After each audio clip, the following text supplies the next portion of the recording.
In today's video, I'm going to teach you how to create online courses using Wix. By the end, you'll have a clear, repeatable process to get your course online and ready for students. First, head to wix.com and log in. From your dashboard, open My Sites and choose the website where you want your course to live. If you manage multiple sites, double-check you're in the right one so your course appears in the correct place. This sets the foundation for everything else. Next, add the tool that powers courses. In the left sidebar of the editor, click Add Apps, search for Wix Online Programs, and add it to your site.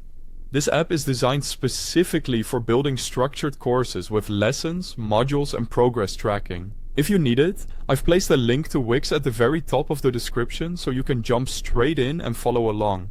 Now let's create your course. Open Wix Online Programs, click Create Program, and choose whether you want a self-paced course or a scheduled one. Self-paced is perfect for evergreen content that students can start anytime. Scheduled works well for cohorts or time-bound launches, where you open and close enrollment on specific dates. Give your program a clear title and description so learners know exactly what they'll gain. With the structure in place, add your lessons and content. Upload videos for your core teaching, include text lessons for summaries or reading, attach files like worksheets or templates, and add quizzes to reinforce learning.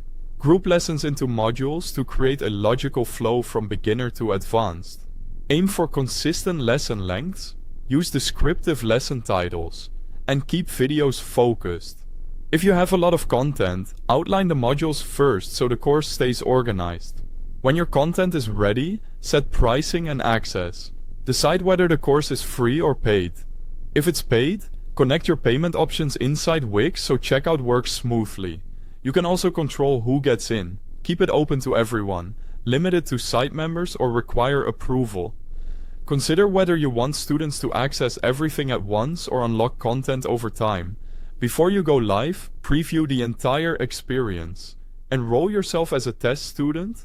Play videos, open files, complete a quiz, and confirm the progress tracking and access settings behave as expected. When everything looks good, click Publish to make the course public. That's it. If this guide helped you, hit like, subscribe for more step-by-step tutorials, and thanks for watching.